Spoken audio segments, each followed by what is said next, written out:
আজকে চলে আসলাম ভোরবেলায় কাটোয়া শহর ইডলিয়ে। তা এই যে এখন ঢুকছি আমরা কাটোয়া, এখন বাজে ভোর 4টা।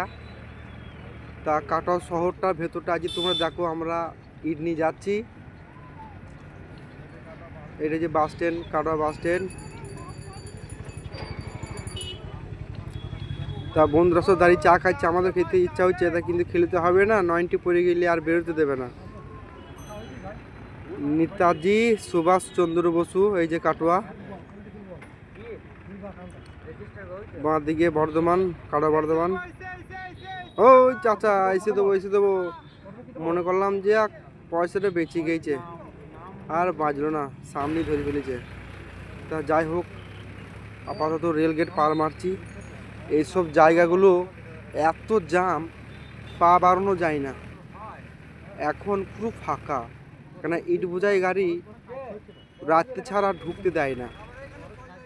তা যাই হোক, এখন গেটটা পাইনি, ভাগ্য, নাইলে আবার এখানে 5 মিনিট লেট হয়ে যেত।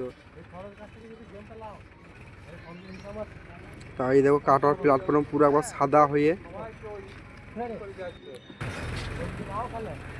এটা তো তোমরা বুঝতেই পারছো কোন জায়গা, বলে আর লাভ নাই।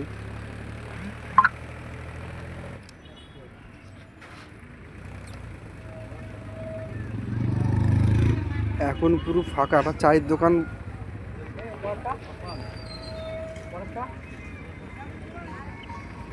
এটা পি করণ কাকুর জায়গা, এটা হাসপাতাল গেট। চলে এলাম বাঁধের উপর দিয়ে, চারি সাইডে পুরো নিচে বাড়ি, ওপর দিয়ে রাস্তাটা অন্ধকার সব। তো যাই হোক, ফাইনালি আমরা পৌঁছে গেছি। আমার লিভারটা দেখেছো, আমি তো একবার শীতে পুরো জড়িয়ে গেছি, ও জড়িয়ে গেছে শীতে, এত ঠান্ডা। এই পর্যন্ত শেষ, এই যে ঠান্ডা তো লাগবেই। যাক, আমাদের মাল খালি আরম্ভ হয়ে গিয়েছে, এই যে আস্তে আস্তে খালি হয়েছে। কাকা একটু চা নিয়ে আসলো, কাকাটা খুব ভালো, বলছে তোমরা একটু চা খেয়ে নাও, অনেক দূর থেকে এসছো, সেই জন্য একটু চা খেয়ে নিলাম। যাক, এই সময় চাটা খুব ভালো লাগে।